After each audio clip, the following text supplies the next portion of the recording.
ay hindi nag-ooperate na mag-isa lamang, hindi sila po isolated. Ang ating pong 36 chapters and meron hong coordination. Ang ginawa ho namin dyan into different zones. So bawat zona, kagaya ng Asia,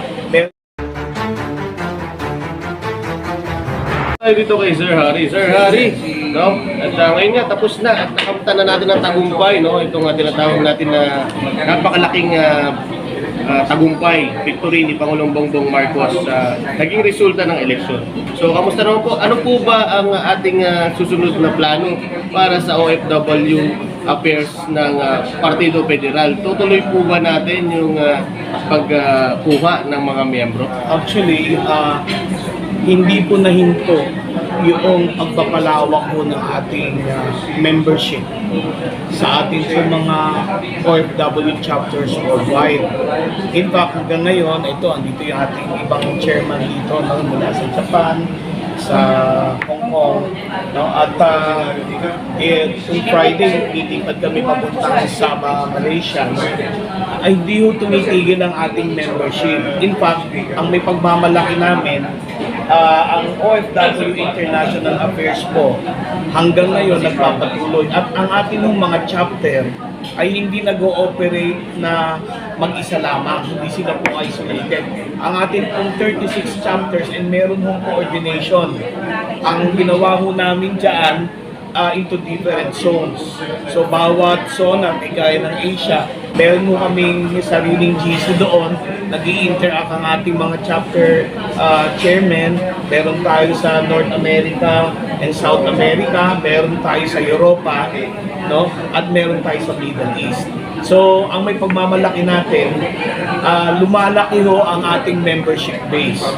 Actually, ang estimate ho namin, doon sa mga nakarehistro, we are running to 30,000 ho ang ating membership. At ang nakakatuwa po dito, ang clamor ho karamihan ng OFW natin, even yung mga family members nila dito sa Pilipinas, ay nagsisignify na gusto nilang maging bahagi ng ating partido. Kasi malinaw po kasi ang mensahe namin ang Partido Federal ng Pilipinas ay hindi isang tinatawag po nating social club, no? Kundi ito isang partido na kung saan meron tayong advokasya. No? Itong advocacy na ito, sinusulong natin at ang maganda sa PFP, ang ating membership base ay hindi mga politiko. Ang focus po namin, mga ordinaryong Pilipino. Kaya nga ang ating mga OFWs, ang totoo dyan, napag-usapan namin, ang mga membership po natin doon, hindi lang yung mga OFWs, in fact, yung mga residents, so nandun na at tayo po ay kumakalinga at tumutulong po even doon sa mga undocumented, no?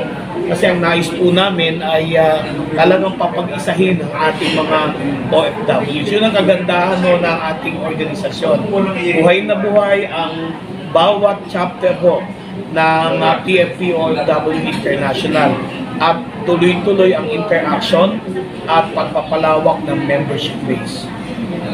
Yun, at ano po ba ang ating magiging mensahe, no, para sa ating mga national officers ng Partido Federal ng Pilipinas?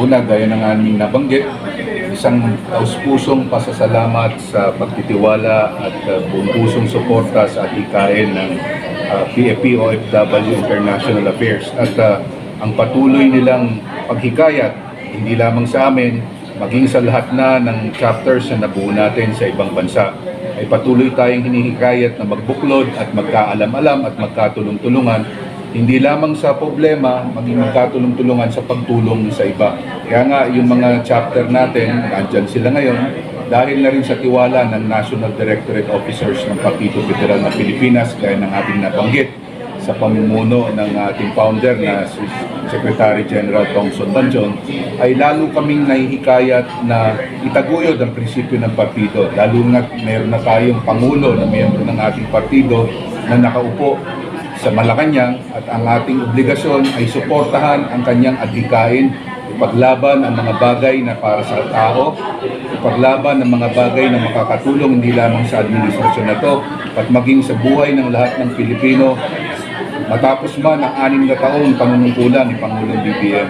Kaya nuulit namin, maraming salamat sa liderato ng Partido Federal ng Pilipinas at sana dumami pa ang ating hanay, dumami pa ang mga sasali, dumami pa ang magtataguyod ng tamang prinsipyo at tamang daan patungo sa tunay na pagbabago at magandang kinabukasan. Maraming salamat sa mga vlogger. Maraming salamat din po sa inyo. Salamat. Ay, idagdag lang natin, pasalamat din tayo kay Presidente Governor. Ulit. Napatay. Ay.